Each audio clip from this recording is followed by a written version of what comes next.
എല്ലാവർക്കും പ്രഭാത വന്ദനങ്ങൾ. ഇന്നേ ദിവസം ദൈവം നമുക്ക് ദാനമായി നൽകിയത് ഓർത്ത് ദൈവത്തെ സ്തുതിക്കുന്നു. യോഹന്നാൻ എഴുതിയ സുവിശേഷം 11-ാം അധ്യായം 3-4 വാക്യങ്ങൾ. ആ സഹോദരിമാർ അവന്റെ അടുക്കൽ ആളയച്ചു, കർത്താവേ, നിനക്ക് പ്രിയനായവൻ ദീനമായി കിടക്കുന്നു എന്ന് പറയിച്ചു. യേശു അത് കേട്ടിട്ട്, ഈ ദീനം മരണത്തിനായിട്ടല്ല, ദൈവപുത്രൻ മഹത്വപ്പെടേണ്ടതിനെ ദൈവത്തിന്റെ മഹത്വത്തിനായിട്ടത്രേ എന്ന് പറഞ്ഞു.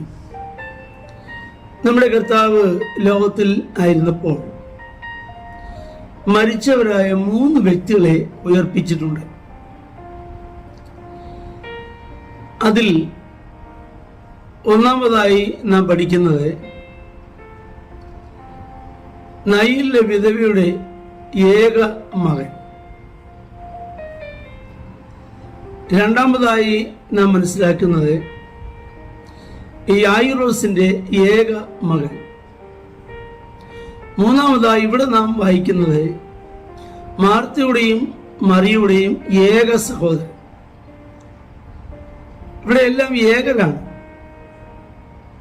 ഏക സഹോദരൻ, യായിറോസിന്റെ ഏക മകൾ, വിധവയുടെ ഏക മകൻ. ഈ ഒറ്റപ്പെട്ട ഇടങ്ങളിലൊക്കെ അല്ലെങ്കിൽ മറ്റൊരു വഴി അവർക്ക് ഇല്ലാതിരിക്കുമ്പോൾ, മറ്റൊരു സഹോദരൻ, മറ്റൊരു മകൻ അവർക്കില്ലാതിരിക്കെ കർത്താവ് അവർക്ക് വേണ്ടി വലിയ അത്ഭുതങ്ങൾ ചെയ്തു. എന്നാൽ യേശുവിന്റെ മരണസമയത്തും കല്ലറകൾ പിളർന്നു എന്ന് വായിക്കുന്നുണ്ട്. എന്നാൽ ജീവിച്ചിരിക്കയിൽ യേശു ഉയർപ്പിച്ചവരെ കുറിച്ചാണ് ഞാൻ ഓർപ്പിക്കുന്നത്. ഇവിടെ യോഹന്നാന്റെ സുവിശേഷം 11-ാം അധ്യായത്തിൽ സഹോദരിമാർ യേശുവിന്റെ അടുക്കൽ വന്ന് പറയുന്ന ഒരു കാര്യം, നിനക്ക് പ്രിയനായവൻ എന്നാണ്. പ്രിയനായവന് രോഗം പിടിക്കാൻ ഒക്കുമോ? രോഗം പിടിക്കാമോ? ഇനി കർത്താവ് തന്റെ ശിഷ്യന്മാരോട് പിന്നീട് പറയുന്നത് നമ്മുടെ സ്നേഹിതനായ ലാസർ. അപ്പോൾ സഹോദരിമാര് പറയുന്നു നിനക്ക് പ്രിയനായവൻ. കർത്താവ് ശിഷ്യന്മാരോട് പറയുന്നു നമ്മുടെ സ്നേഹിതനായ ലാസർ.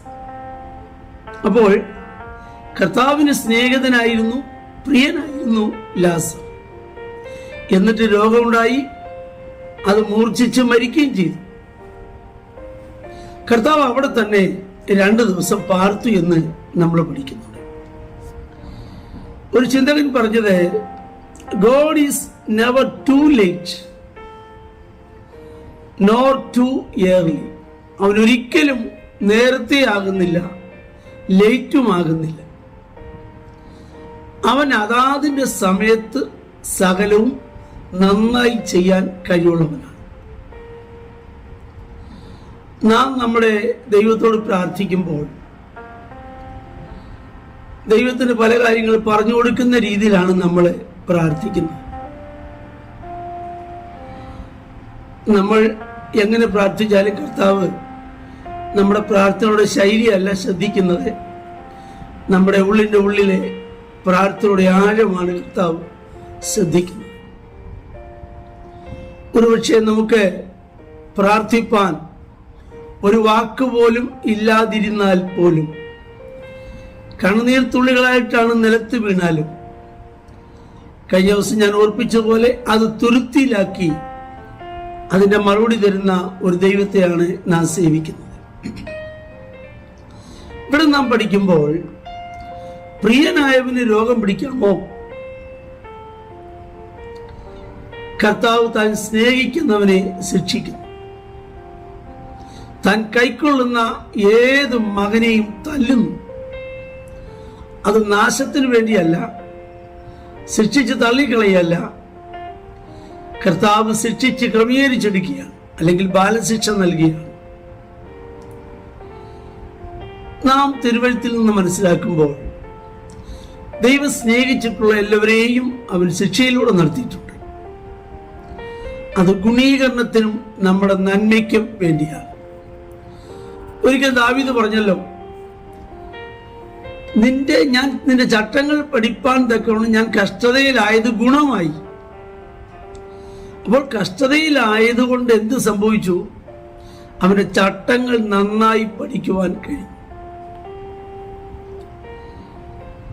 ഇവിടെ ലാസറിന്റെ കുടുംബത്തിൽ, മാർത്തയുടെയും മറിയയുടെയും കുടുംബത്തിൽ കർത്താവിനെ സ്വീകരിക്കുന്ന ഭവനം, കർത്താവിന് എപ്പോഴും പ്രവേശനമുള്ള ഒരു ഭവനം, കർത്താവിന്റെ കാൽക്കൽ ഇരിക്കുന്ന സഹോദരിമാരുള്ള ഒരു ഭവനം, കർത്താവിന്റെ സ്നേഹിതനായ ലാസർ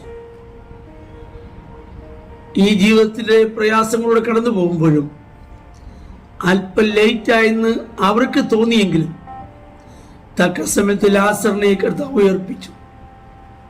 അത് ദൈവത്തിന്റെ നാമത്തിന്റെ മഹത്വത്തിനു വേണ്ടി ആയിരുന്നു.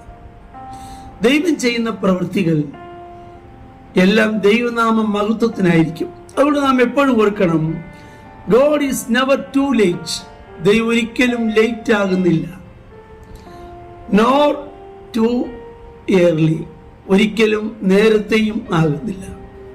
നമുക്ക് വേണ്ടി തക്ക സമയത്ത് പ്രവർത്തിച്ച് തന്റെ നാമം മഹത്വമെടുപ്പാൻ കഴിയുന്ന ദൈവത്തിൽ ആശ്രയിപ്പാൻ നമുക്ക് സമർപ്പിക്കാം, നമുക്ക് പ്രാർത്ഥിക്കാം.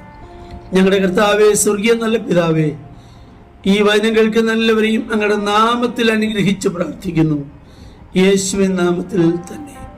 ആമേൻ. ദൈവം നമ്മെ എല്ലാവരെയും ധാരാളമായി അനുഗ്രഹിക്കട്ടെ.